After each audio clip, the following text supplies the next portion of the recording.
Welcome back to the final day of Group B, coming to you live from Paris, France. Now, guys, we are setting up for our final game of the group stage, actually a tiebreaker match for the last quarter-final spot. It's Cloud9 versus AHQ Esports, and this will determine our 8th and final team in the top 8. Yeah, and of course, because Cloud9 have the faster average win time throughout the group stage, they had choice of side. They've elected to go blue side. I think that's incredibly important. Yes. Because they can target ban Westall, and the onus of banning champions like Mordekaiser, like GP, then lies on the side of AHQ. So this, in theory, should give Cloud9 at least a small edge in the draft.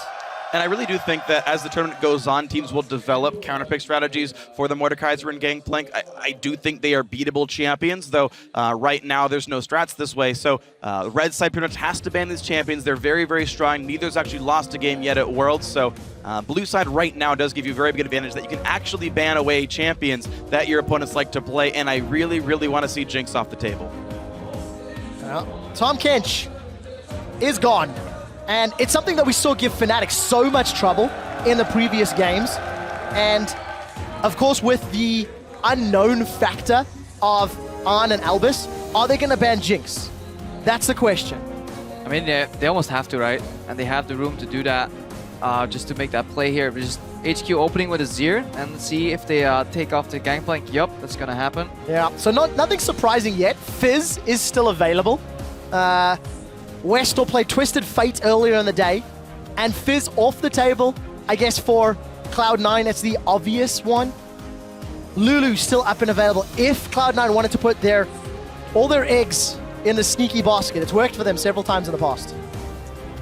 We'll see, and the thing is, Lee Sin picked up. Cloud9 thinks the Tahm Kench ban is enough to prevent the AHQ hard carry strategy. Mountain is going to be happy to play Rek'Sai, though. Greg is, of course, still on the table. They thought the Elise ban and taking Lee Sin would have been important enough.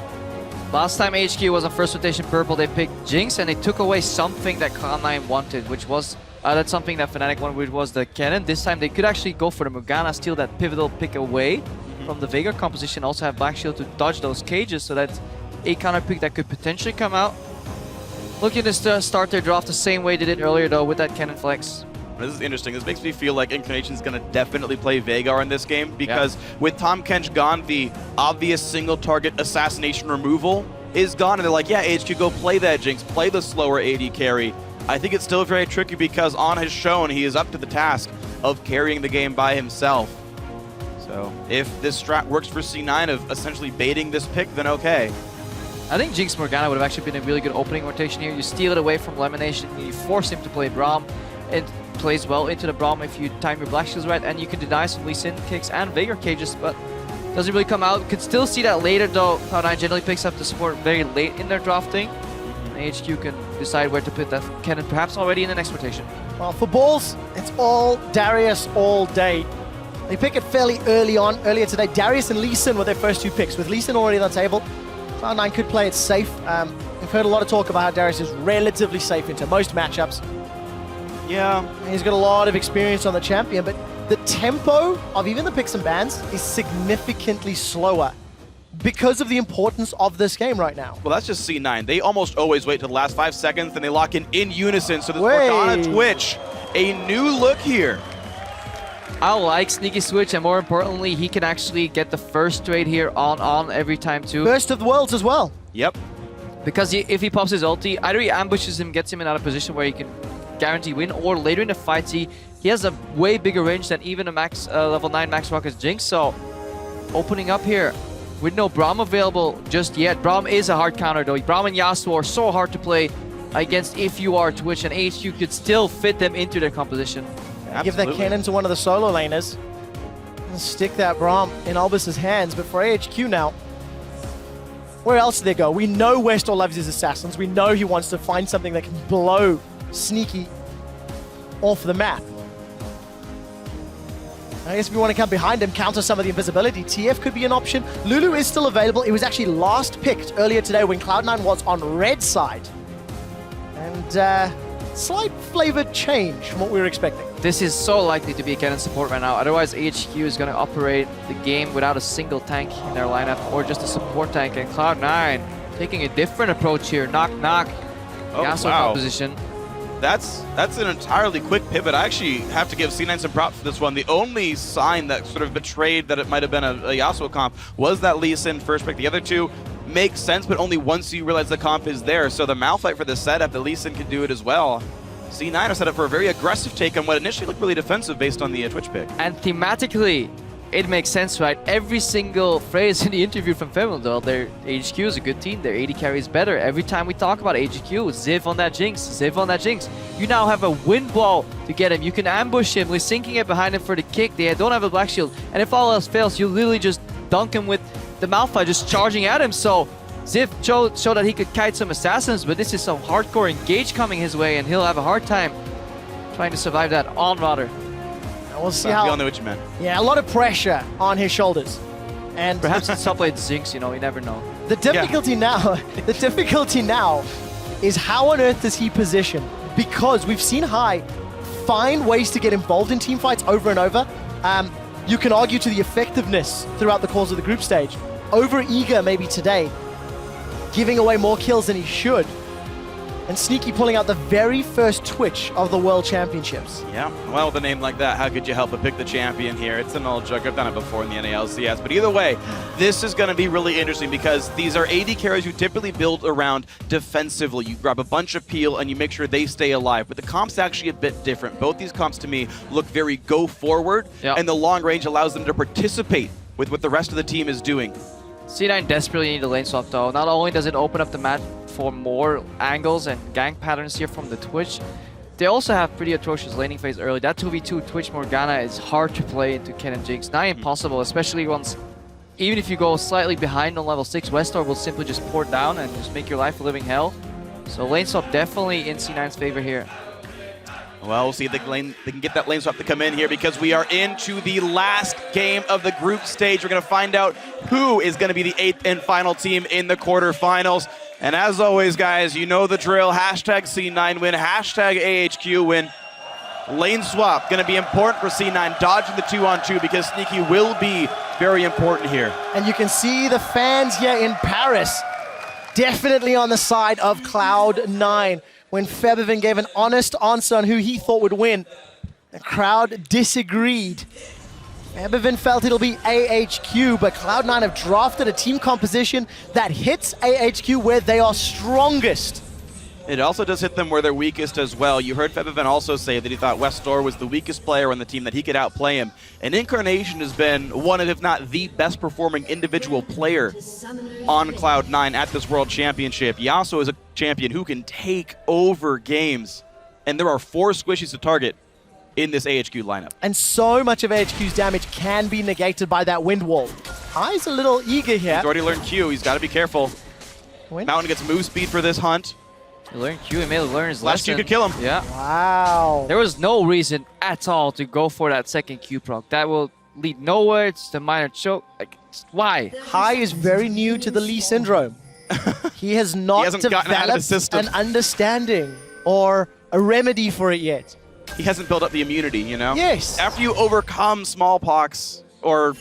Chickenpox. Yeah, chickenpox. That's- What I was that's going a to go better for. one. Smallpox. To be fair, I think you can overcome smallpox, but you know he never got his Lee Sin chickenpox yet, so we got it out here now in the most Everybody important game. knows at every elo, up until maybe Diamond, you follow the second Lee Sin Q. Also just mention that both solo laners on both sides of the rift are running flash teleports. So let's see how Incarnation and Westar are going to play the map. Well, Sneaky and Elimination are maybe going to be a little sneaky. The Nidalee Lee Sin jungle matchup is actually pretty interesting because they can both duel each other depending on who gets to jump on whom and who actually initiates. Take into that equation the fact that the High's flash is now down could lead to a bit of a power shift here towards Mountain. Mountain has shown so far though that he hasn't been the best at finding these early openings. So that could be the saving grace for High here, but he loses a lot of his gank potential and he actually gave up double buffs earlier today too. This so is really have to be careful. C9 trying so hard to dodge the matchup. They're going to arrive like 40 seconds late to the lane, hiding near the mid lane. This is how big the disparity in that matchup is. It is incredibly hard to play Twitch into a Jinx because you need a lot of auto attacks to then expunge and trade, but into a cannon who will stun you in that time for you it takes to win that trade. Cannon will stun you and then you lose it anyway, so nigh impossible matchup here. And of course, keep in mind that Jinx Cannon actually can push reasonably well And if they want to shove in the lane really hard and then swap back to the top lane, that is a possibility. Sneaky and Lemon can't push nearly as fast unless he does learn Tormented Soil. Right now, that we're not seeing any pushes happen. Then you may just play the standard lane swap game of fast turret pushes. Oh, we see an adaptation here. Lemon Nation heading down together with his support, or his top laner, Balls. Balls, your support. I am the carry now. AP Morgana. But yeah, they're going for a two-man tower defense, or at least Lemon's pathing to the mid lane now, so he's just trying to become a wild card here, just showing up left and right, or walking around his jungle. Taking the scenic route, Summon's Rift, really enjoying the texture updates that we brought to this map. I think he's looking to see if Ziv and Mountain are already jungling in this bottom side of the map. They're not right now. Ziv, of course, already down in this brush, spotted by Elimination. But it's going to be a 2 versus 3, potentially 4. Yeah. And Hai's on the other side of the map. This happens very often when C9 sets up a play where they need their jungler. Hai in the early game ends up at a completely different side of the map, and then everybody kind of has to wait for him to get done with his business, for him to then even out whatever's happening. Well, it does allow Incarnation time to fight Westro. Doesn't stay for the auto attacks, though. And he actually hit it without the wind shield on, so now he has the ability to do all this. I mean, Ziv could have teleported to the top lane. He was totally safe. Yeah, totally safe. He could have been ahead so many minions because they'd have no clue whatsoever up until the point where Nidalee showed herself where Mountain was. So this is a bit of a mistake from AHQ. They didn't punish at C9 at all for the mistakes they made, so game stays even. 4 members of AHQ going to take down this tower in the not too distant future, while Balls and Elimination try to fend off some of the aggression. Hai continues to farm the jungle, and Sneaky is hitting that top tower. It's about half hit points at the moment, so tower will fall in favor of AHQ quicker. Good recall stop that'll give a little bit more time for Sneaky to get the situation he wants, but on right now will have Pickaxe Gold on the recall. Sneaky going to be pretty slow and knock this turret down, actually. The fact that he's only one person doing this, there's still a lot of time to go. Even if they get that tower around, the game will stay even. There's a good chance if Ziv TTs that he could maybe hold it here, but you just really have to question what AHQ was doing, not teleporting into that 1v1 on the top lane. They could have had a snowballing Darius right here to really take control of the map. And looks like Ziv will not lose his turret, so the only advantage that Cloud9 gained was solo XP on Sneaky, while On shared it. And look at Elimination, level 1 right now. We'll see how that works out. Not only is he under-leveled to Albus's level 3, Balls level 2 to Ziv's level 4. Teleport is still available for Balls. He's got no tower to move around to. He's still sticking around in this bottom lane. And Elimination, for the time being, looks like he's going to hold his hand. Hai is still there. And there's some defensive wards on the bottom side to make sure that the mountain gank doesn't work. Whey. And that's the advantage gone. 2 members of C9 were ahead in experience. That was Hai over Mountain. Mountain right now is farming up to equalize Hai out. Sneaky is ahead, but it's probably the least important player to be ahead in terms of experience when it comes to an AD carry. Switch is one of the better AD carries to have ahead, but still, coming out of lane swap, you want your top laner ahead. You want your jungler roughly even, but your AD carries, you don't really care about all that much. And Sneaky just got a pretty bad recall anyway. Just Vamp Scepter, nothing special for how long he sat up there unperturbed. Yeah, tower kill, of course, worth half to a full wave of gold anyway, so whether he got extra time up there or not, doesn't matter. On's going to feel pretty good about this one. Balls will TP finally and head up to the top lane, but he's down 14 CS and a level before the matchup even starts. And it's not like Sneaky's far ahead either. Well, Balls is in his standard Worlds position at the moment, down in CS, down in levels. But traditionally, he catches that back up once a couple of towers have fallen, and he's given some of that side lane soak, as it were. This has to be the latest level 2 in the entire tournament for Elimination. He's still level 1 right now. That cannon, there it is. That's it, level 2. 625. Get himself at least a little bit of gold. Hai going to be sniffing around for more. Against Fnatic earlier, that mid lane gank really hurt him, but there's no pressure this time, and Sneaky, a good trade onto On. And because Albus went to the top lane and helped Ziv for a little bit, On is actually out-leveling Sneaky, or he was until a second ago, so there's really no advantage anywhere to be had. Even Incarnation, who's up in CS, is only equal in gold to Westor thanks to that Twisted Fate passive. I mean, there are really no bright spots right now for C9. Certainly not. You can see Incarnation being chunked down. If you look at the hit point totals, Balls is also chunked to below half. So while those trades are going on, C9 solo laners a lot of hits as wildcards, just tagging Incarnation as he was sweeping that blade through the minions. Mountain gonna look maybe for a tower dive. Thinks better of it. Balls getting closer and closer to that unstoppable force. He just dinged 5 though, and Ziv would know that, so they know it's about 3 waves until Balls can ult. His TP is down as they're aware of, but his flash is up. This is good though. Sneaking, moving to the mid lane. This is what you have to do with which you can't go for extended laning phases, but Westor is playing pretty far back anyways to really give Incarnation the time. Tornado lands, but you're not going to follow that up. If that Rat-a-tat-tat was available, Even then, I don't think you go maybe, for it. Under the turret? with Incarnation diving, I would believe. All right. You've got to have the... If you're bold, you can go for that play, but it doesn't matter because there's no Rat-a-tat available. Sneaky is still level 5, and On is comfortably scaling up with the Jinx. Now gets the Avarice Blade to just get rewarded for more farming, and Sneaky, he will have to make a pick somewhere.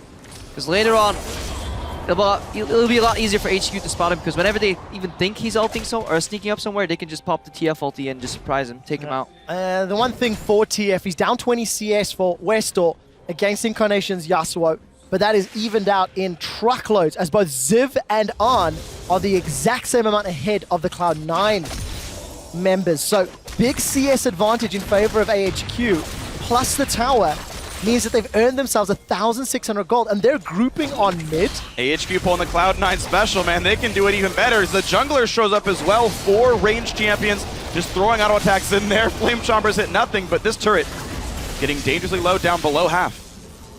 Very, very heads-up play from AHQ. Cloud9, they came out looking strong last week, but were unable to diversify their strengths. And whether it be through picks and bans or now playstyle, their opponents are figuring them out. AHQ still playing very aggressive on the top half of the map, and Lee Syndrome high follows in. Level 6 goes to look for the play. No Yasuo in range yet. Nice kick by Albus. Just barely misses Mountain, but High needs one more Q. He's stunned, but he gets unstunned. He gets the first blood. The black shield is not enough, though, as the auto attack comes through. A trade, and Albus has buffs. First blood, though, still to High. That was a really close kick as well. High using Albus to potentially get Mountain there, so close, and then he still gets that kill somehow. He's playing very aggressively, and in all the games that C9 have been losing today, High's been playing very high pressure, so he's actually been doing a good job trying to keep the game even. However, the whole reason that the game kind of falls out of C9's favor is High's heavy farm style in the first 4 to 5 levels. And you see just how far behind Balls is to Ziv. Ziv getting that stacks of Noxian Might and looking for the dunk. Not going to find the low enough hit points to follow it up. And luckily for Sneaky, he's now bounced back. Thanks to that push in the mid lane tower, Arn lost a couple waves of CS, or rather gave a couple waves of uncontested CS to Sneaky. And that's going to shrink that gap ever so slightly. Cutlass already picked up into the pickaxe Avarice Blade. So again, it's just this sort of laning phase that AHQ will be relatively happy with, thanks to the scaling on both their mid laner and their AD carry. AHQ have a lot of winning lanes, though, is the thing, so they can keep pushing things out, showing up to the mid, kind of covering for Westor a little bit. Great wind wall by Incarnation. Didn't even pop the passive. Well, yeah, he dashed backwards and easy peasy. High steals 9 gold, well done. Luckily for C9 Balls, hang on here, Incarnation connects. Gold card used, shield in for High, finds the Q. Perfect preemptive flash by Westor, and High is a hit away from dead. Dodge the wild cards. Super Mega Death Rocket. Observers, they're going to track it. Let's see if this one hits. You missed on. Field goal? Is that what you guys call it? 3 points for On. 3 points for On, but Lemonation, he's going to dash through this minion. He's going to dash to Westor. Yes, and he he's can. going to kill him. Westor is down. Feathervin called him out, and Incarnation says, I agree. Touchdown, Incarnation. 6 points to C9. They're up 3 right now. We'll see if they can get the point after here. And it's going to be pushing for the mid turret, so that looks like it's going to be 2 extra points. I love sports ball references. What a fumble from Westor, though. He really just... Why do you overextend right there? You get out when you're alive. Just base. Just come back. You have a global ultimate that can put you back under safe turret range and just keep farming, but... Yeah, so greedy. And meanwhile, Ziv looking for a slam dunk on this one. Pulls in Balls. Going to get him down to 1,000 health. Noxie might get some pretty low, but no hole in one. Now to the bottom lane, here we go. Albus has got the slicing Maelstrom. High's looking for more. Look it on. 250 HP. Rat-a-tat-tat, and Albus is Holy split. Two-man knockup. High plays ping pong, but does not find the killing blow. Oh, that's a fault. Take another try for that serve, High. Unfortunately, not quite enough damage. It will give them turret pressure, though. the C9 can feel good about this. Yeah. While that was going on, though, take a look at Balls. He's low and Unstoppable Force and Flash was used, so we'll have to keep track of what happened there. Yeah, Balls with his low econ top laner and getting camped a little bit there. Luckily for them, he's a fundamental part of just C9's setup, and he doesn't really need to be that far ahead, but what an unforced error there from High, really going in with that kick. He wanted to get the 2 kills, but it just was a little bit too much. Just get that 1 kill could have been enough, but very, very close overall. C9, though, trying to equal this game out, but suddenly losing in the top lane again and 2,000 gold behind still. Elimination, they're going to have to be a bit careful. Teleport's coming in. He's pretty low on health. No, can he time the Black Shield? No, he doesn't. And Sneaky comes across the side. Easy pickup. Rocket lands on him from downtown. It's not over. Well, now it is. Lemonation's going to flash away, and for Cloud9, despite the positive play on the bottom, AHQ snap back ferociously. Destiny and Teleport nets themselves another kill, and they're going to get their first dragon of the game. Look at Mountain. He's actually struggling to power farms a lot in the I wouldn't call it mid game, but in the later stages of the early game. He's now 20 CS ahead of High yet. Last game against Fnatic, he did it too. He did it in full vision, just AFK farming constantly. So if you fail your ganks to C9, he will punish you by just getting more resources in his jungle.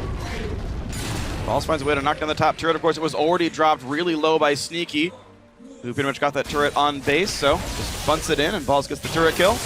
2-2 in this one, though, and a fairly close game, 2,000 lead for AHQ. So AHQ are going to be fairly happy with the advantages they built from their strong laners. Despite the fact that Westor is already low, this is kind of modus operandi for AHQ. Westor traditionally falls behind in lane, but his side lanes do very well. Ooh, close. And then Westor can impact the side lanes by use of teleports, or in this case, the Destiny. So for AHQ, I want to see how effectively and safely they position themselves. Ziv is going toe-to-toe with Balls. There is an Unstoppable Force for Balls that he may need, and he's going to do There's it. the Follow flash and the dunk. One more Decimate's not enough just yet. High wants to buy some time, and Balls will survive the bleed. The Gromp is helping Ziv, though, and it takes a tag onto High. High's not going to want this fight and will back away. Lead time is out, but a rocket's coming across the map. Should be called out from the mid lane. 3 more points for On. Well, Ziv defying nature right there, showing that rocks can bleed. High gets out there, but Balls looking to go down. Well done by Mountain. I mean, Balls only a shard of the monolith. You bring an entire Mountain over, What a shot! and High can take him back out. Incarnation may want to look for Ziv. He doesn't have a knock-up charged yet. Will need to follow up with the Steel Tempest. Now he's got it available. Who will he hit? Gonna choose flash. one target. Exhaust is up. Jumps onto Albus to close the distance. Slicing That's a Maelstrom is kill. there. Incarnation gets one on Ziv. And Sneaky follows up onto Albus. What a great fake out. Everybody thinks he's going for Darius, but he switches over to support and uses him as a vessel to get that kill and then take the next one. Fantastic play from Incarnation. Albus taking some lessons from Bevivin, saying, hey, special delivery, I can do that one too. Wow, what a great play by Incarnation, though. And Cloud9 are reacting to AHQ's aggressive plays. AHQ cannot afford to put themselves in positions where the damage dealers of Cloud9 can kill them. That's the only thing that will cost AHQ this game. Look at this prediction from Hyde. Wow. On Mountain's jump right there. He also smites before Q lands just to get that little bit of extra damage, because you get the missing health damage on the Q, and then Incarnation just runs faster, it happens. So even though Albus gets the stun, it doesn't matter. Really well played. And this is the Incarnation that was meant to be playing for Cloud9 all split long. He really came into light as the regional qualifiers started to play out. And it's good to see a confident, aggressive Incarnation in the game that is now the most important for the team. Well, all that was going on, though. Westor did take a tower in the mid lane, and in the bottom lane, and not Ziv, was actually firing on that AD carry. So he's getting ahead to the state that he tries to get into before he can carry those games. That 2-item spike, he's still looking for that IE shift. And keep in mind, we are still on a 3,000 gold lead for AHQ, a pretty sizable advantage. Yes, mid lane turret will finally fall. Easily picked up. Teleport's coming in high. Cannot find this good Black Shield. Lemon timing it correctly. Yeah, gets him out alive. Just a warning there with the yellow card for High.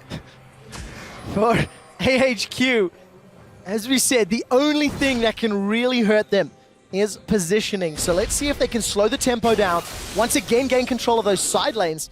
And they want to store. Mountain's gone for a first major item Rod of Ages on that jungle Nidalee. Well, we'll see if that stat can happen. Of course, AHQ have been happy to play fairly late games. And in fact, again, the reason they didn't get side choice in this game was they had slower average wins than Cloud9. They played these later game battles where the big carries scale up. Mountain and On going to be two of the bigger ones here. And as the Infinity Edge is done, On's going to feel really good about this one. Attack speed boots already done as well. So even in rocket form, his DPS is going to be solid. And that vision denial around the mid lane is very important. To have those two pink wards in the side brushes, that gives Sneaky an angle to just hide in and then sneak into the mid lane and just try and look for an assassination. Because so far on this Twitch pick, he's down in CS about 45, but he hasn't really found an opening. 1 kill on every 80 carry right now. So we're looking for Sneaky to do exactly what he's doing here. Wait for somebody to show up and clear the mid wave and then suddenly get behind them, you know, surprise them and then find an opening to get an objective. It's a difficult position for Cloud9 when one of the most proactive things that they can do is try to set up these ganks. AHQ are not falling for it. Admittedly, a lot of their players were back looking to spend money. Albus looking towards that Zeke's Harbinger as a potential first item, and that's really going to accelerate the damage that Ant can put down. Yeah, but everything for C9 hinges on the new guy, on Incarnation. That wind wall has to block so many rockets from On later in these fights, and it can. We've seen it before in this exact same comparison. Yasuo can hard counter Jinx in fights, especially with then have a setup for balls to just instantly ulti when he tries to path around the wind wall, or just cut him off and then kill the remaining parts of the team. So C9 definitely by no means out of this game, regardless of what the story that the gold lead is telling, because it doesn't matter how much gold AD carry has, if he can't hit you, not gonna happen. We've seen that happen in the Fnatic game. There were team fights where the first thing On ever did was get inside Tom Kinter's belly and then dive up right as she left. So always a chance that happens here. How you play the fight's what matters. 20 seconds until Dragon.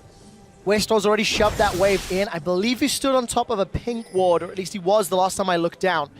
May have been replaced as there's 3 of them in this bottom river. Another one up top. So AHQ not the deepest vision, but they've got it running all the way along this Dragon Pit. So set up for any potential engage, and that will force C9 look for to engage clear as they go. Because there's Darius split pushing in the top lane. AHQ, they just want to play a patient approach here with TF split pushing in bot lane. They could even yield this Dragon Forward tower. C9 want to engage. Top lane TP advantage makes it easy, but Mountain gets caught out. Oh no! The free kick gets the first kill, and Cloud9 now in control. No jungler, don't you even bother. Top lane turret might go down, but this should be an easily picked up. Westor's gonna teleport out, but gets caught. There's the Dragon, and here's the chase for balls. Well, Westor's gonna continue to run away. He should just get run down. It looks like Incarnation will cut him off. So Dragon secured by Cloud9. High enabled that last breath. Wrong. Good stun, and Westor's running. Well, he needs the minion wave now. Yeah, I don't know if he'll be able to get away. Even if he gets the minion wave, it'll buy some time for Incarnation to just dash and dash. Good flash. Q, flash Q, beautiful! Top lane turret still goes down, no assist to the Malphite, so a bit less gold than you would need. Mid lane turret still okay. How the hell did Mountain die? I don't even know. Like, I'm looking and I'm like, AHQ disengaging, beautifully spreading out, and then suddenly Mountain just drops Sneaky.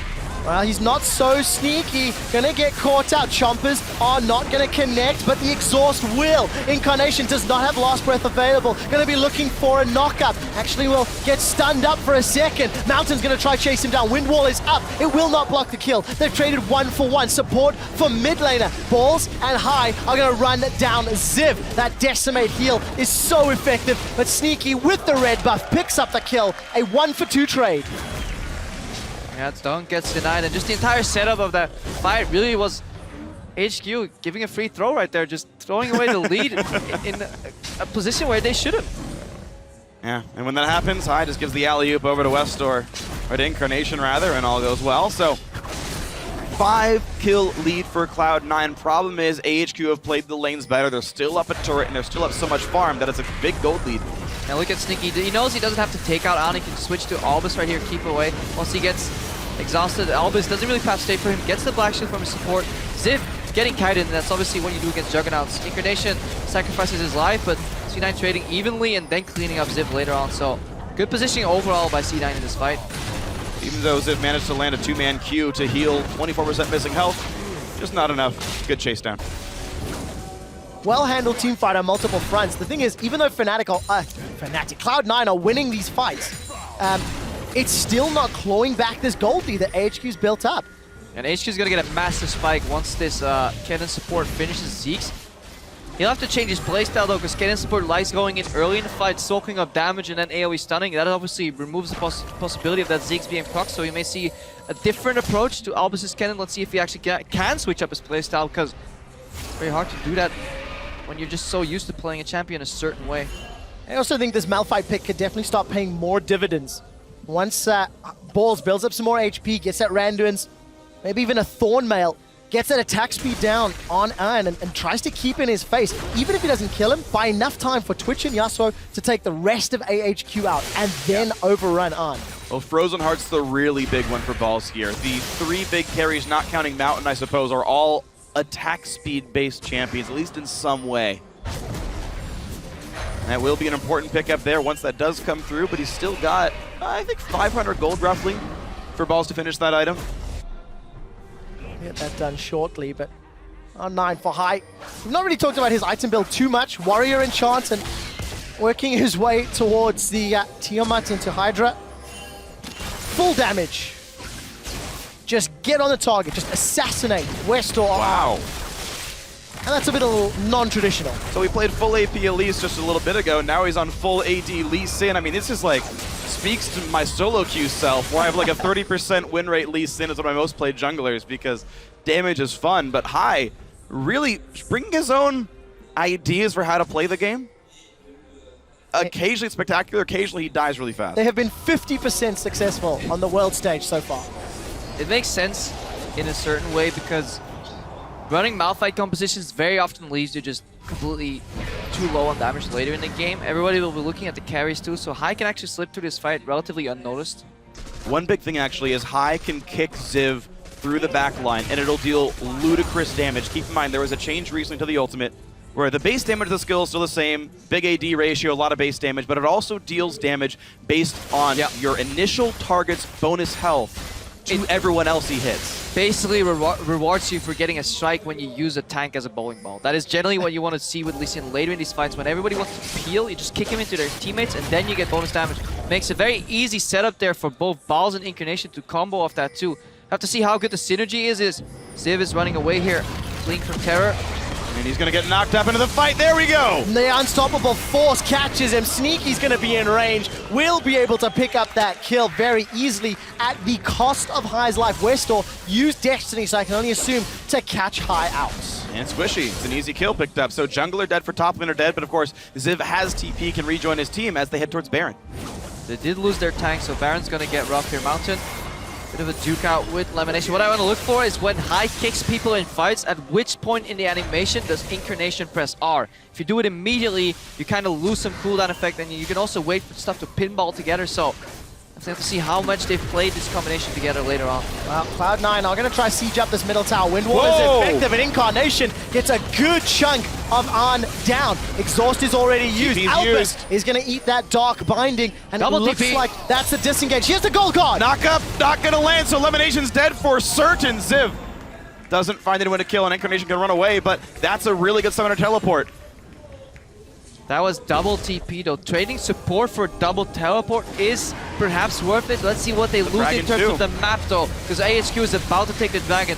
Balls pushed in the wave in bot, so Baron at least is safe, but AHQ, yeah, they're expanding their gold lead.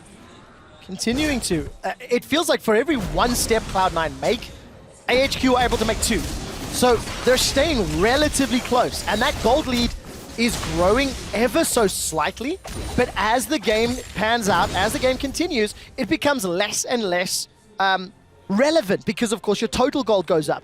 The Ziggs Harbinger was completed, though, so as long as Arn is alive and Albus is nearby, those rockets are going to hurt, much like Incarnation on Westor. Gets stunned up, and no QSS means he has to run away now. And 3% lifesteal from Rune's going to keep his sustain up somewhere. Actually, take that back, that was just from the Doran's Blade. So no lifesteal on his page. But either way, just going to try to stay in this lane for a little bit. Now he's going to recall out. Infinity X is next on the table. So when 3,000 gold of Incarnation is not stopped, he will destroy people, but it's going to be a while. 4 pink wards just picked up for C9, though. They want the map back. Now we see Ziv with this build that we've seen sometimes. Stellar Gauge second on after Black Cleaver. And I'm with Deficio, though, here. It works in a sense that it rewards you if you get focused down and then you can start dealing damage in these fights, but you still have to get to your targets. You say, yes, we have lockdown coming out of TF and from Albus, but Albus will be playing these fights at a greater range because of the Zeeks that he has built. So overall, maybe it would have been wiser just going Deadman's Plate to close that gap for Ziv to get to the carries. Now we'll find out as it looks like a team fight is being set up. That zap from On will connect onto Balls, who is level 14 to the level 14 of Ziv. Despite the CS differences, Balls is currently only 500 gold down his opposite number. Westor can't reach his fight yet. Ulti wouldn't put him in range. Ziv losing a lot of his health down to 1,000. You can see Sterak's Gauge Shield helping us a little bit there, but C9 are now in control of this top side of the map. And again, Westor can't reach this fight yet. He has to walk up to get there. He's going for the turret. There's the ulti, but he can't, again, reach his team. This is gonna get scary. Javelin toss is connected onto High from Mountain. Westor's made it in range thanks to the Destiny and the Gate, and Sneaky eats a Javelin from Mountain. Whoa! The Gate is flashed away. On stays alive, and Albus throws on the Maelstrom. It's going to be enough for Balls to go down, so here comes the chase. The tail and a slicing Maelstrom tags a couple members. Elimination Black shields himself. Oh! Holy cow, a big engage and a triple kill for the AHQ AD carry. And this is going to be the easy pickup at the end. Disrespect from Balls. You can't make that move in full vision and think On will not flash it. He's been playing on point and took 4 Fnatic members in rapid succession as assassins to chase him down. You can't expect a flash Malphite ulti to take that guy down right now. Beautiful flash. That's a game-winning flash right there. And what a play! Cloud9 realizing they were behind, realizing they were down, invest their pink wards in some form of vision control to make a Baron play. And AHQ counter it perfectly. That was a clutch. That was so close. That changed the entire way this fight plays out because now Balls is left in the ultimate. Albus is joining. He can suddenly play aggressive because it doesn't matter if he dies or not. And then this Q flash here from Ziv, combined with the rocket, that's just disgusting. Doesn't even get time to ulti. I'm still so impressed by AHQ. Remember, coming into this the previous game, LMS teams were 5-0. They lost their first game in week 2 to Fnatic, 5-1 as a region. Flash Wolves, the #1 seed from Group A, and AHQ on par to take the 2nd seed here in Group B. Problem is, On's flash will be down for as long as the Baron buff lasts, so he has to be so careful when sieging, because Balls will now almost be able to guarantee a hit on his ultimate, so And that guarantees a setup, and that guarantees a lot of damage. maybe though it won't be enough because the remaining members can carry these fights out later on, but that's definitely what we're looking for in these fights. 10,000 gold lead, Mountain in the bottom lane right there. C9 have the advantage. They get the knockup, they get the push, and now it's down already. Now here comes the back half of the fight because Ziv is big in the front line. 1 kill picked up already. Balls gets chunked down. Mountain rejoins the battle. Flash pounce. Look at the burst damage. Lemonation can only press R and run away. It doesn't matter if you kill On when there's so much damage on so many farmed members from the rest of AHQ. They extend their gold lead to 12,000 and they dangled on a hook and said, we dare you to hit him. We dare you. AHQ break open Cloud9's base and may have just broken their backs in the World Championships. And North America poised to go 0-10. In the last week of the group stage. The storyline at Worlds was Western teams have a chance, North America's great, and even though Balls can pick off On, the entire reason they let Jinx up to try to bait him. Look at that hook, look at the walk back in a 2-man decimate, always did enough damage to kite it back. Westor is still safe, thank you very much. Ziv is just such an exceptional top laner. On any champion he plays, he looks fantastic. Well, he looks fantastic. C9 made him look fantastic though this game. The biggest problem right now is just that Balls he got put so far behind, and they gave that initial lane swap, including the fact that Ziv could have actually teleported to the top and just ended the game right there and right then. He just got so far ahead, and C9 didn't win the crucial fights they had to win. AHQ are looking to be a very, very real threat. Remember, whoever wins this, takes 2nd in the group, will go to London, and we will be doing the quarterfinal matchup draw live here from Paris before the show ends. So stick around, we'll do a post-game interview, and we'll get the draw set up on stage so we can find out who will be facing which team next week. And AHQ with this, phenomenal lead, they just have to play safe and clean to close this game out. And they're gonna get right onto it. I mean, you can see even the javelins and zaps were timed with the dragon respawning. AHQ is on point right here as though they're a fingernail. And AHQ looking to close this one out to be the 8th team in the quarterfinals. On. Just a moment of silence for that. Despite being joke. targeted. Hang on. No. Yes, go. 6-1 and 3. C9 left the Jinx up saying, I dare you to pick it. We're going to play Yasuo Malphite. 6+3 is 9. There we go. On 6-1-3. You just need that one win. Albus, Mountain, and onto the inhibitor turret in the bottom lane while Zib is up top. Teleport is available. Westor has joined the fight as well, and Zib is being jumped on, but AHQ will be happy with this. Doesn't Zib exactly got take one. damage. He's turning it around. A double dunk! Man, Cloud9, why did you bother trying to take this fight against the farm Darius? And now they're into the base. AHQ looking for the play. The Malphite ult does not matter. There is no damage. There is no base left. There is only victory for AHQ. One final dunk on the other side of the map. It's like he's playing Space Jam, and AHQ will be the final team out of Group B.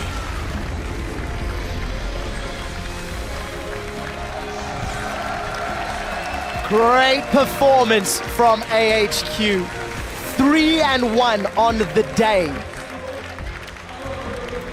And What a heartbreaking defeat, though. Yeah. Cloud9 getting essentially reverse swept here, 3-0 into 0-4 later on, but props to AHQ for getting here. And we can't forget Cloud9 talked a little bit with their owner Jack 2 before this. It says if any point during the season they would have asked you, so here Jack, there's this piece of paper. If you sign this, you will go to Worlds. You go 3-0 in your first week, but sadly will not make it out of groups.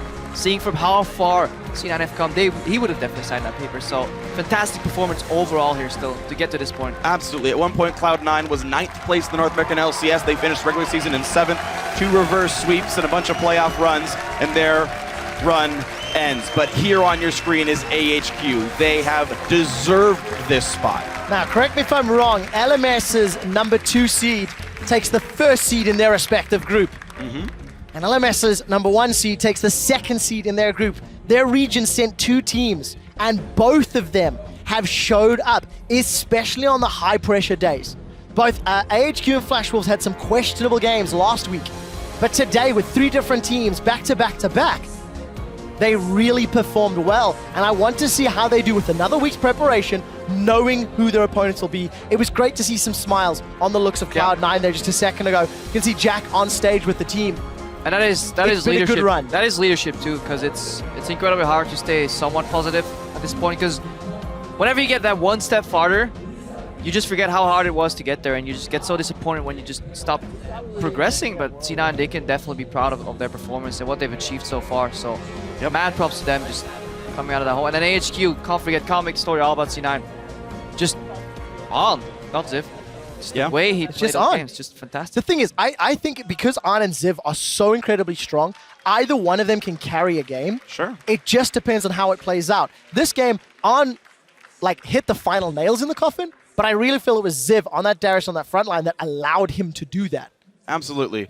And especially just his performances on the last day. I mean, yeah, Ziv played a second-tier role in most of these games here. On 3 games in a row on Jinx, probably should have won all 3, to be honest. That Fnatic game, ridiculously close. Yep. But, he gets the game, he gets the tiebreaker, just... It was a well-played series by AHQ. 3 wins today. And the door, again, no matter how much criticism or how much discussion this man generates, he is always relevant. He was down 30-40 CS to Incarnation within the first 20 minutes of the game. He ended with a CS advantage. His Twisted Fate found some vision plays around the map. Westor, man, he's just one of those exceptional long-standing mid laners. Yeah, I'm still looking at Mountain, though.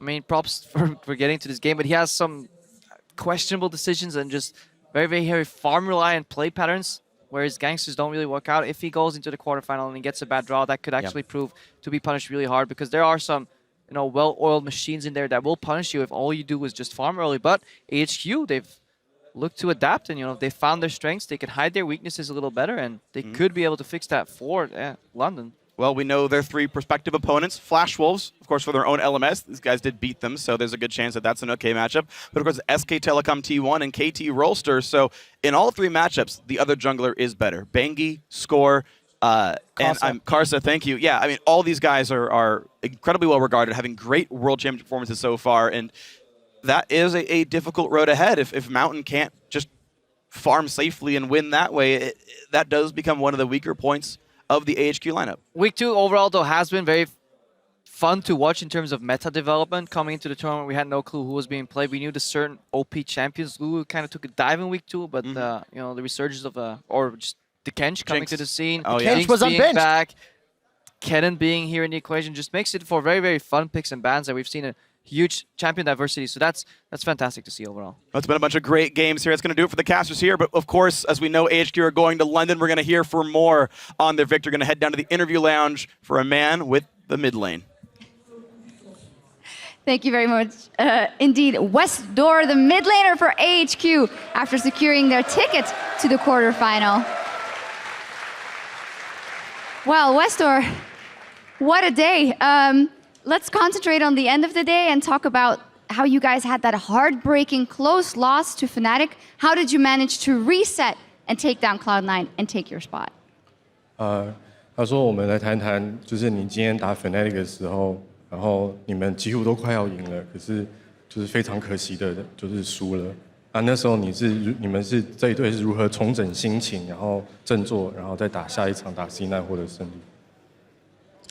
其实输了当下还蛮沮丧的，就是因为如果加赛的话，我们是子方，那子方是现在公认比较弱势的一方。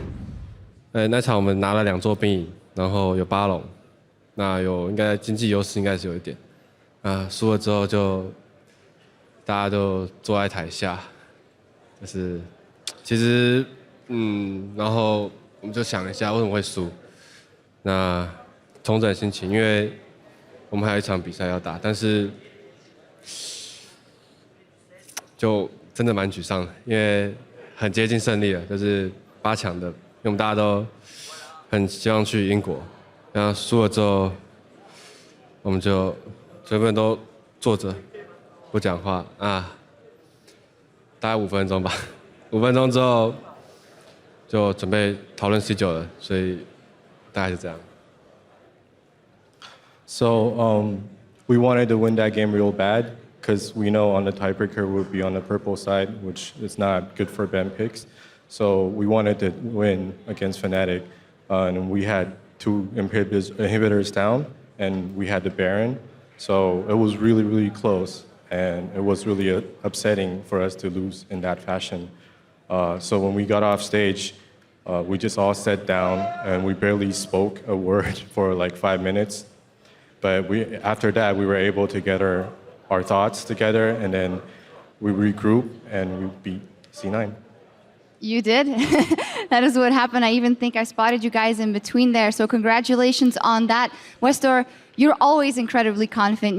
Every time you say that you can win the whole thing, and you guys as AHQ have done better every single international tournament in the last couple of months, getting to the quarterfinals at MSI as well. How are you going to do it, and why is this the year of AHQ? 他说，HQ 每年的国际大赛都打越来越好，然后像 MSI 里面打到4强，然后现在又打到8强。那你一直都说会赢冠军，那你为什么觉得今年是你们的好机会？因为今年的话，我们进步了非常多，因为我们吸收了去年的不足。那因为我们 LN 赛区离中韩比较近，那中韩可能大家都觉得还不错，然后大家也会到韩国取经。那我们也借着地利去有更多机会跟韩国或中国队伍练习。那今年会走到这边，我其实去年也有机会，但是去年也加赛，今年也加赛，所以心情还蛮复杂的。那可能我们今年的心理素质个人技术都比去年更好一点吧。我觉得这是原因。So it was really hard getting to the final 8, and like last year we had a tiebreaker also, but we lost that one and we won this one. Of course, I think because our location, we're closer to Korea and the China teams, and so we practiced with them a lot and we improved a lot, learning from our mistake from last year. So this year we were able to handle mentally and our mechanics also improved, and to be able to take down this tiebreaker. All right. We'll see what happens further. One final question. You guys coming out of the LMS region, securing that quarterfinal spot. The other side, the Flash Wolves as well. First seed in their group. Can you speak to, just in general, how the LMS teams are turning up so well here at Worlds? 他说 LMS team 都表现得非常好，那你们也晋级了，然后闪电狼也是第1名晋级了。那可不可以跟我们讲一下为什么你觉得 LMS 现在表现这么好？ 2方面原因吧，一个是我刚刚说那个距离中韩比较近，那可以更方便练习。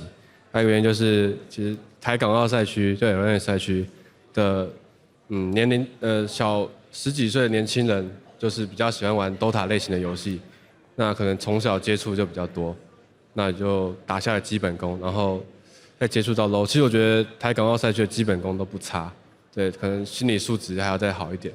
那我觉得台港澳赛区是。 因为这个小时候爱玩的，打下了基本功，所以应该是，所以这样算是一个比较好的可以成为 LOL 的高手的地方，我觉得。So one of the reasons I mentioned before, it's because we're closer to China and KR. We played a scrim a lot against the best teams, and also the teenagers in our region, we played a lot of Dota back in the days. So we had that ground mechanics down, so we know the basic stuff. And it really is, we need to improve our mentality and how to win games, and that's how we'll get more and more good players coming out of that region. Well, winning a game like this, a tiebreaker, definitely strengthens your mentality. Thank you so much for the interview, and congratulations, Westdoor and AHQ, punching the final tickets to the quarterfinals. Take it away, guys. Thank you, Shocks. What a way to end the day. I do have to say, based on the performances of today's games and the teams today, AHQ, a much-deserved victory there to snag that second seed out of Group B. However, we had a lot of questions coming into this game, mostly about Cloud9, whether or not they had another strategy to show us, and they did. They came in with something entirely different than what they had shown all tournament long. It's like we called them predictable, and they come out, like they were on the ropes, and they came out swinging. I liked it, coming with this new composition, kind of reversed it. We saw the situation when AHQ were actually sieging their tower, which was something refreshing from C9 games. So I liked that they came out with this composition. The issue with it is that it's a very difficult comp to pull off. I mean, you have high mechanics in multiple lanes. You got a stealth. Twitch is not easy to pull off. That's why he's not a meta champion right now. Everybody has better map awareness now that they did 2 years ago, so they'll have a good feeling as to where Twitch is. Yeah, and I feel like that this is another comp that's in response to AHQ's strengths. Like, they just want to get rid of one person, and once again, it's that AD carry, so they get rid of the Kench, so then they get like a Malphite and a Lee Sin with like 500 AD and just try and throw it on top. Problem is they forgot about that dude in the top lane that just started dunking people left, right, and center. And in the end, Ziv went off. Yeah, Ziv was an absolute monster. Just a quick note, we will be returning to the arena in not too long in order to get the group draw underway. Until that time, we'll continue breaking down the game. You mentioned Ziv being the quarter draw in just a few minutes. You mentioned Ziv being a monster. Cloud9 repeatedly has gone to the Baron when they've been in trouble in games. And we saw that in this game. I mean, we talk about high risk, high reward. They felt like they were in a position that they needed to make something happen in this game. And we saw Ziv come through with some pretty big plays around the Baron. The first week, the Baron calls looked bold. They made sense. Okay, there's other people in missing parts of the map. They can't get to the fight very quickly. It makes a lot of sense. And this time around, that just wasn't the case. It felt more like a desperation thing where it's like, hey, let's just start it because we want to. We don't know what else to do. And then there's mixed calls all around with a poor engage. And at this point, you know, it's just going to be downhill from the flash Q here. Yeah, this is with the Jinx combo rock. Look at, It's just everyone's cringing right now on the desk. And the thing about it is that they queue that up coordination-wise so well. The channel's coming in whilst the flash is already happening. That was a quadra kill for the Jinx, and I can't speak highly enough of this AD carry. So many people talk about what they do on the top side of the map and what Westdoor does in the mid lane, but their bottom lane has shown time and time again with multiple carries and multiple supports that they are legitimate threats at every single part of the game. They're not a team comp like Blue that they're like, you can't lane. They can lane, they can team fight. They're just phenomenal. Well, and the team has showed an extraordinary amount of faith in their bottom lane, putting him on carries like Jinx and repeatedly going back to On for those late game fights and saying, we trust that you will carry us. Similar to through this game. Fnatic, the number 1 seed of this group, they like to run that triple threat composition as well, which is a refreshing change, especially after seeing some teams or previous games in week 1 try out that Maokai, that Shen top that really just doesn't provide a whole lot in this current state. The Shen obviously seems to have a lot more success in the support role. So Ziv was regarded and praised as one of the best top laners in the tournament as well. And, he's really putting up a fight to be that guy. You mentioned the number 1 seed in this group. As we wind down the group stage, we want to take one last look at the big plays you've been calling out on Twitter today. At Lord Freljord writes, what the holo was that? Amazing quadra kill on the bot lane. Let's roll that big play. Oh, holy crap! Everyone's dying in this fight. Reckless goes down. Zatai gets a bunch back, but Hootie, the double, the triple, the quadra kill for Hootie. The bravado of this play, going back in with the flash and turning that around, that just shows he is confident and he's by no means influenced by whatever happened last week. My favorite thing about that play is The voice Huni crack. is playing against Zatai, one of the crazier mid laners we have. And even Zatai was shocked about how outright aggressive that was. He just completely started on 4 people. That looks like one of those Riven one-trick pony plays, and that's coming from a pro player that actually has to have a wide champion pool. Very impressive to see somebody have that confidence and understanding of the champion at this tournament. It actually gave me flashbacks because the first time Huni busted out the Riven was in the regular split against us, and he was at the end of the game 200 CS ahead, and I remember that Rumble, Steve. A broken man. Yeah. Also, too, the camera work there. Fabulous. That's you mentioned one trick pony. That's like a montage from a one trick pony that you'd find on YouTube. where's the dubstep music? Yeah, that's what we were missing. All right, next time around, that's the challenge there. We got to get the dubstep music mixed in. But exactly, the knowledge of the champion with such a large champion pool to know that he could flash back in for that play as opposed to just saving himself. And it goes beyond that. It's like the item build, going with the Bloodthirster for the increased AD, the more lifesteal that you get out of it means that you can also go Last Whisper much earlier in your build. Just so many things, like being able to play a champion that requires auto attack, cancel animations in there without the Hydra is just really impressive. That's honestly. the Huni we expect to see. Maybe we'll see him in the bracket stages. Right now, we're going to step into the venue where Quick Shot will walk us through how the teams will be randomly drawn into their quarterfinal matchups. Thank you very much, Dash, and the rest of the analyst desk. I'm joined by Jet and Monte Cristo as we'll break down the matchups. But as the competition dies down here at Le Doc Pullman, we are about to take the next step on the road to the Summoners Cup. As we speak, the final preparations are being made on stage for the quarterfinal bracket draw live. Before we send it to Shox and O Gaming's Noir, a very quick rundown on how things are going to play out. The number 1 seeds will be drawn and placed into the quarterfinals in the bracket. Then the number 2 seeds will be drawn. They'll be placed into the respective matchups. But the only rule is no teams from the same group can be placed into the same half of the bracket. So if a team from, say, Group A is drawn to the top half, the second team from Group A must go into the bottom half. Yep. It's pretty simple. Let's find out how that is going to play out. And we will, of course, be getting to that draw in just a second. The stage is set.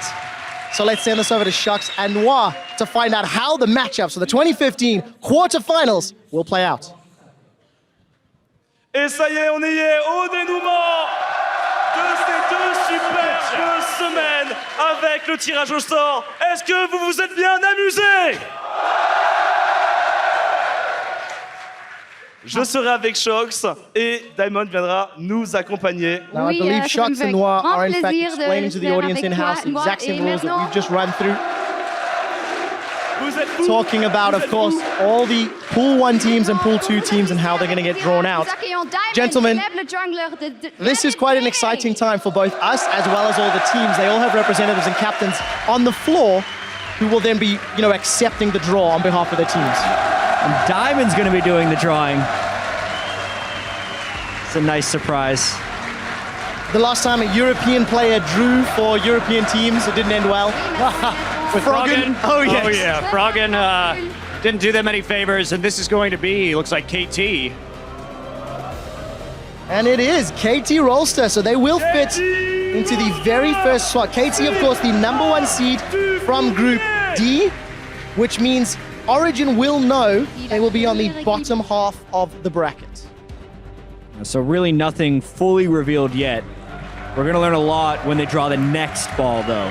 I'm sure they're a little relieved about that, but it still opens up the chance for them to hit Fnatic right now. Et voilà, temps pour la Which could guarantee a prochaine European team into the capsule. semis. Diamond. Not really sure how I feel about that, Monty.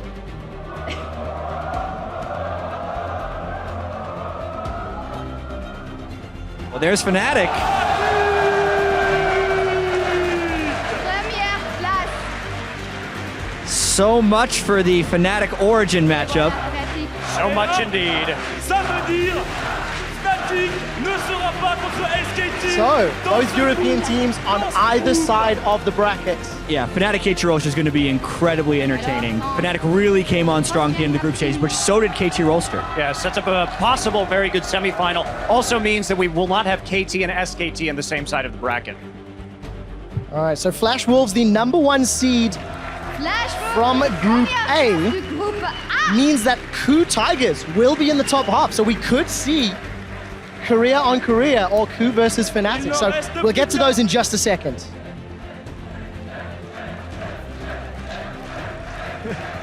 And It's not very exciting anymore. Yeah. It's SKT. Flash Wolves came from Group A. Ok, maintenant temps pour. well, we do need to do it for, just to confirm, of course, that all 4 teams were in the pool.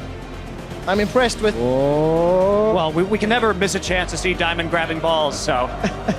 There you go, SK Telecom, T1. So, unfortunately for Flash Wolves, who are 4/5 the Gamania Bears, who lost to SK Telecom in the quarterfinals of the 2013 World Championship, they get to face them again. Capitaine d'équipe de SKT. Right, now this is where things get interesting. As a reminder, the #2 seeds will be drawn. The only rule, if you draw into a position where a team from your group is already in that half of the bracket, you get bumped. Alors, nous allons passer au tirage des So those were- deuxièmes de poule. Comment ça marche? 2 équipes ayant like we'll été be dans la drawing- même poule ne peuvent pas It should se be the rencontrer. first opponent KT Rolster. Donc, All right. les équipes du On the même assumption- groupe. Sorry about that. Avant la I was finale. operating under a strange assumption. Those are all the #1 seeds. Correct. So those are Number not one the seed. matchups whatsoever. Correct. #1 Oui, seeds. c'est ça. They have now populated the left-hand side of the matchup. Diamond. And obviously preferential side choice. And the first #2 seed. Let's find out who this is going to be.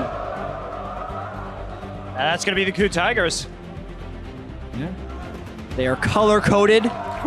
Which means Tigers! that should be a KT Rolster versus Yep. KU Tigers matchup. Oui. So we'll see a Korean matchup. Contre les And this is going to be a KT rematch of Combat what we saw actually in the fratricide. playoffs, which is a 5-game series between KU and KT Rolster. That is extremely interesting to see Korea pulling Korea, but with SKT on the bottom half of the bracket and a guaranteed Korean team in the semifinals up top, this could set us up for an early Korea v Korea final. But we are getting well ahead of ourselves as the next matchups have to get drawn. It is Origin from D2. Now, of course, they will not be able to be in the top half of the bracket, so they get bounced to the Flash Wolves. Wow, what a great draw for Origin here. Absolutely fantastic. They should be a heavy favorite going into that Et match. oui, la règle décide. La règle décide. And of course, the reason for that, KT Rolster was in the top half of the bracket, the first seed from that group, which is why Origin then bounced. Européenne. So the last 2 teams available for selection here are AHQ and Il EDG, nous reste que 2. both of which can face, no, I'm lying to you, Fnatic Fnatic has to face EDG. has to face EDG. What a tough challenge. Let's see who we're drawing here. It will be the EDG It will be draw. EDG. That's difficult, chat. That is really tough. Now that I'm correctly understanding the way the brackets are being fallen, it'll be exciting to watch Fnatic versus EDG right here because EDG has underperformed. Remember, the only LPL team to make it out of the group stage when I was heavily rating the Chinese teams to all advance out of the group stage. So they've heavily underperformed to this point, and now it'll be a fascinating matchup between Fnatic and them. Does mean, of course, our last matchup will be AHQ versus SK Telecom. C'est officiel. AHQ. What a difficult, Contre SK I mean, Telecom. for AHQ looking at the draw, even if they'd won the group, theoretically speaking, they would have faced EDG if the draws had held true. They have just won the only tiebreaker match, and now Westor takes to the stage. standing next to his opponent, Les gens ici sont Clear Love très heureux avec and ça. EDG. Well, Parce qu'on est quart de finale Yeah, that is pour Londres, a terrifying et ça veut dire matchup qu'on for ne reste pas AHQ. ici They à came out Paris. very strong today with an incredibly close game against Fnatic. They're going to be kicking themselves if they didn't win that game. You know, honestly, the top half of the bracket is significantly harder than the bottom half right now. SK Telecom, I feel, would have to make a lot of errors not to make the finals with this bottom bracket. I think that's a good thing, though. If you take a lot of the stronger teams in one half of the bracket, in theory, it sets us up for the legitimate strongest second seed team to actually face what we assume could be SKT. So it ends up being quite exciting when you think about some of the possibilities. You can see it on your screen. KT Rolster versus Ku Tigers, Korea v Korea. Fnatic taking on Edward Gaming, Europe versus China. Flash Wolves versus Origin. LMS versus EU. And then, of course, SK Telecom, the tournament favorites, taking on AHQ Korea versus LMS in London next week. I'm just hoping that we get a great finals this year. We've yet to really have a great World Championship finals, and this is a bracket that can deliver that. French crowd are definitely calling their quarterfinal champions in here. Absolutely nobody's left for the draw, which is fantastic. And the crowd has just been so loud all weekend long. You had to see the bracket draw. You had to see who was going to get SKT. You had to see how the European teams are going to be placing, especially for the Parisian crowd here. And I honestly think if you're looking at the European teams, they got a pretty good draw overall. EDG was actually looking pretty weak in their group. They lost substantially to SKT, and I think they're vulnerable. And Flash Wolves would have been probably the weakest #1 seed out of all the groups. Yeah, absolutely. Coming in here, and you know, KT Rolster versus Ku, this is a matchup we saw like about a month ago in the playoffs, so something we're actually going to be seeing again here, which is very exciting. Yeah. Because it really was a close series last time around. Yeah, when all 5 games. I'm personally looking forward to see if it goes all 5 games again, to not see it decided by blind pick. I know there's people out there that love blind pick. I love blind pick, Jet. People out there like Monte Cristo who love blind pick, but I much prefer the draft phase in the most important match. I hope it goes 5 again. Well, we hope all of them go 5, and I think it'll be very interesting to see how these teams now prepare for one another because, for example, the KT versus Ku looked fantastic from their group stage, but was that because their opponents were weaker than originally anticipated or because Ku is legitimately stronger than their regional, precursor had led us to believe? Well, they also did have some very disappointing games against the Flash Wolves where they seemed to control the early game, then fell behind because they failed engages on multiple occasions. So they've got to tighten up their game quite a bit, I think, if they want to take on KT at this stage, because KT just seemed to get stronger and stronger as the tournament has progressed. I agree. And it just feels like when you look at the rest of the bracket, Fnatic versus EDG going to be a very exciting series. That could also be quite a bloodbath. Looking at how Fnatic plays, I'm so excited about that one. That one gets me really excited. It really depends on which Fnatic team or EDG team ends up showing up. I think we saw a lot of deep-rooted issues within the LPL teams and how well they were able to prepare with the month off. But now they're kind of warming back up again. EDG has been playing for 2 full weeks. We saw all the Chinese teams, as the tournament progressed, look better and better, and Fnatic looked wildly inconsistent because the very first game to the 2 losses to the running the table today. It wouldn't be Fnatic. I think that's the best quarterfinal. It wouldn't be Fnatic if they didn't have some level of inconsistency in their play. Same can be said to a certain degree for the Flash Wolves and Origin, who had opposite weeks where Origin was so good in week 1, then faltered somewhat week 2. Flash Wolves all of a sudden show up and take the top seed. What really intrigues me about the Flash Wolves is they always seem to play to the level of their opponents. When they're playing up against the Ku Tigers, they look a lot better, yet this is a team that was struggling with Pain Gaming at times. So can they elevate their play? Will they play to Origin's level is my big question, because they just up and down, up and down. Yeah, and I really want to see Maple with more assassin play, because if there was a vulnerability in Origin, it was later in the group when Peke was still trying to bring teleport for the global map pressure and was getting shut down in lane. And the way Maple took over the game specifically against the Ku Tigers on the Blanc, that's the matchup I'm watching. Well, the last matchup, SK Telecom versus AHQ. The Door.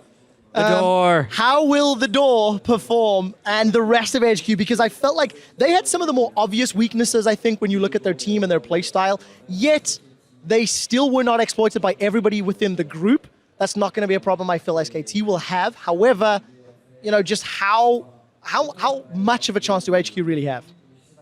I'd give them a low chance, mainly because Very low. we say the door, West door, because he is the face of AHQ, but he is by no way means the way AHQ wins games. Yep. It's on, and it's Ziv, and it's the bottom lane. And then I'd say their jungler and mid lane are probably the weak points of that team. But SK Telecom is so good at exploiting the specific weaknesses, even within the game. One mistake and the game is over. They are going to exploit that mid lane so potentially hard. Yeah, and it's one thing, but to be able to blind pick Fizz or blind pick TF against certain mid laners, it's another thing entirely to do that against Faker, who will exploit those matchups much more if he sees them coming. Well, we'll have to find out. The quarterfinals, guys, they have been decided. Thank you for joining me for the draw, gentlemen. We're going to head back to the analyst desk to see what they have to say about our Worlds bracket.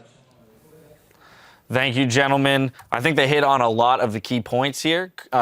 With initial reactions to the bracket, we noticed that SKT on one side of the bracket probably does have the easier run to the finals, but ultimately what that means is we could have a really sweet finals in which another very strong team coming from the other side can actually challenge them. I feel for AHQ. I'd have my Jimmy's Russell. You're playing, you just got to the tiebreaker, and then you're like, all right, let's do this. What are we gonna get?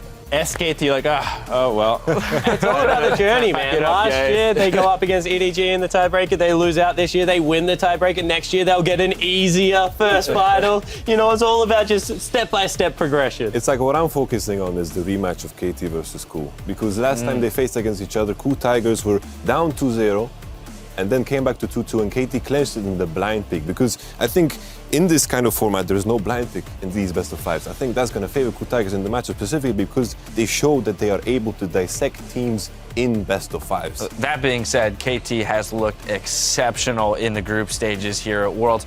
The other matchup that I'm actually very interested in is the Flash Wolves versus Origin, because Origin had such a hot start 3-0, but got a little exposed in week 2, whereas the Flash Wolves turned it on in week 2 in order to grab that #1 seed. So I actually think that's going to be a lot closer of a matchup than most people might think. Yeah, I definitely agree. And I think that if the Origin series showed one thing, it was that their bottom lane was really strong, but then couldn't necessarily snowball the rest of the map. And if there's one thing we've complimented Flash Wolves about, it's about having the strong 3 players and then being able to play around their strengths. So in this potential matchup, there is an opportunity for Flash Wolves to very much expose that weakness around the jungle and the mid lane position and try and snowball that everywhere else.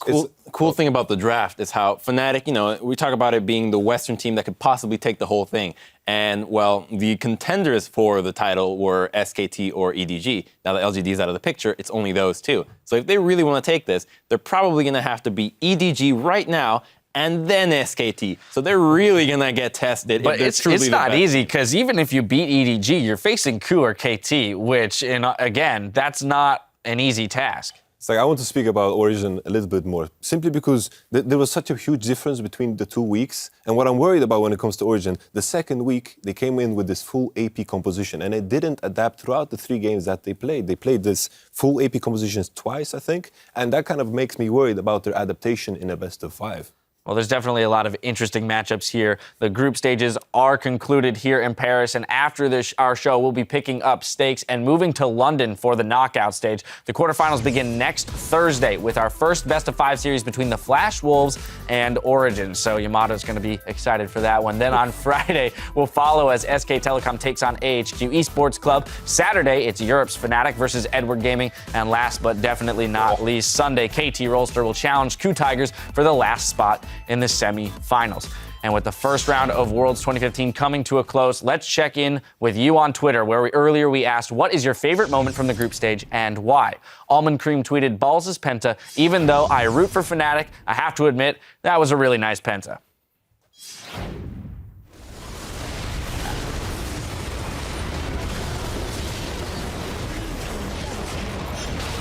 The pentakill, I think, is something that you have to always celebrate, but I think if you just put your face on the keyboard, it's basically Darius. The thing that I loved about that is how much bleed damage. That sold me on the Darius pick. Like, that AD carry literally left with like 1 auto attack and died halfway through the base. That's where the NA pride really lasted up until that exact moment. After that, forget about week 2. We got to pour one out for North America, guys. Be with me. Take a knee. Yeah, I'll do that with you after the show. What I loved about that Penta is that it was so much of a team effort. We talked about Cloud9's strategies throughout the tournament. Balls was the person who would fall behind, and it was really a team effort to get him back into the game, and it shows there where it could net a pentakill later in the game. Next up, we have TB Skyen, who said, my favorite thing this Worlds was seeing everyone's confident assumptions and pick'ems fall apart in the chaos of groups. And a fun little stat for you all. There are 52 out of 2.2 million pick'ems remaining perfect. We were just 52. Another fun It's stat. not me. It's And not none me. of them, none of them are. What they have to do is get together in a little Skype group and cover every single possibility so that they get one right. So we'll have at least one winner. They'll bond together, use teamwork. You've seen it work in this Exactly. tournament. Use it for the pick'ems. Teamwork makes the dream work, my friends. This is astonishing to me. 52 out of 2.2 million. That is such a small percentage. And I don't know what approach any of you took to getting that right, but you did it. Or the dartboard approach. But you did it, so congratulations. Finally, the doormat wrote, favorite moment? Hearing the fans get behind Dyrus and support him in his next chapter. Thank you, Dyrone. I mean, we touched on this a lot yesterday. A very emotional moment for everybody in the community, but again, his contributions to League of Legends will not be forgotten. I wasn't on the desk yesterday, but I was actually the first competitive tournament I had, which was I think his third one as well, was on the same team with him on Epic Gamer. We got second place at an IPL tournament. It was a very fun experience because back then, there was no meta. Those were the good old days. I think he was playing top jungle and AD carry. Sometimes I was doing mid, bottom, and mid and top, and everybody just all over the place with Heimerdingers and Trundles. Yeah. Loved that time.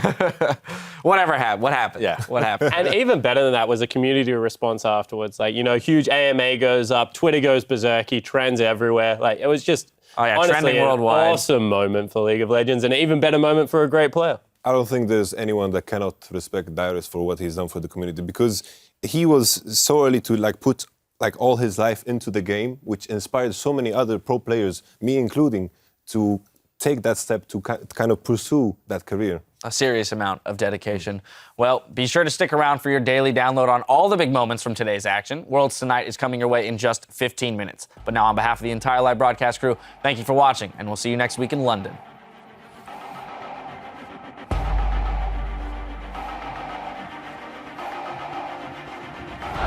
Here we go into the game, everybody. Taking to the rift. It's going to be a lot of damage to Ty. He wants it. The ult comes down, but it's not enough. Oh, flashes forward. Is the Bastion going to do what it is? It's AHQ. They're on the fountain. The Nexus is exposed to Ty all the way in the back of his mountain, but still not safe. It's AHQ even out the matchup.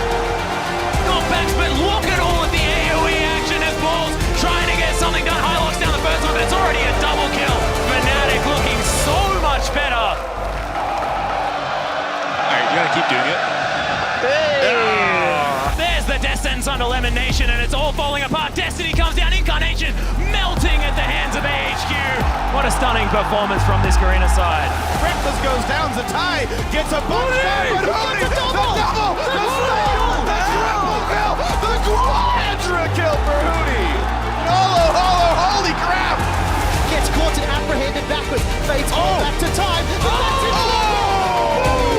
Incarnation! Bazonius buys time, and Kitty's again is the man engaging the fight. Sneaking last man alive, he's gonna go down! Invictus Gaming pick up a win. Holy crap, he stole it! But the fight continues. Zim zones him out. Reckless running and running away.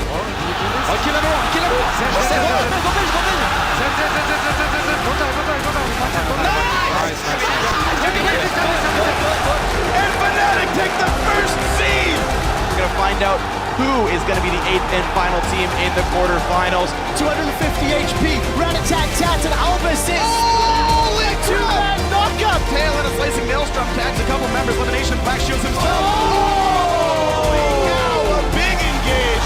And AHQ will be the final team out of Group B.